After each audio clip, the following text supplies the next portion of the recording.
আসসালামু আলাইকুম। কি অবস্থা সবার? আশা করি সবাই ভালো আছো। তো আজকে আমরা একটা ম্যাথ করব, যেটা হচ্ছে ভার্সিটির জন্য খুব ইম্পোর্টেন্ট এবং ম্যাথটা হচ্ছে উর্বৃত্ত চ্যাপ্টারের ম্যাথ। তো এর আগে আমরা একটা কথা বলে নিই, তোমরা কিন্তু সবাই আমাদের কোর্সটি সম্পর্কে জানো। আচ্ছা, এটা হচ্ছে আমাদের ভার্সিটি ম্যাথ কোর্স, যেটা হচ্ছে আমরা লঞ্চ করেছিলাম।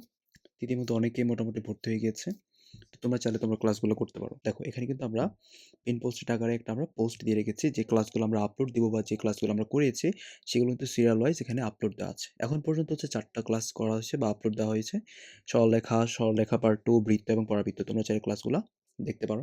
এখন আমরা যদি ওই ম্যাথটার দিকে তাকাই, একটি উপবৃত্তের উপকেন্দ্রিক লম্বের দৈর্ঘ্য বৃহদাক্ষের দৈর্ঘ্যের অর্ধেক। উপবৃত্তটির উৎকেন্দ্রিকতা কত? দেখো, এটা কোথায় কোথায় এসেছে।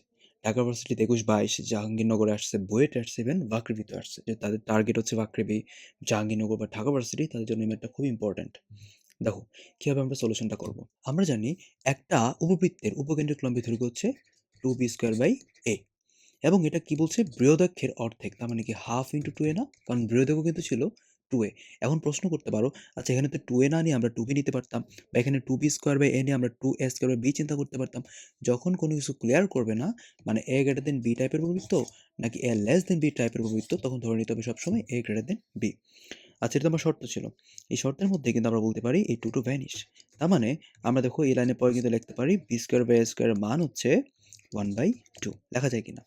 ইভেন আমরা এর মানটা জানি, উৎকেন্দ্রিকতা √1 মাইনাস b²/a²।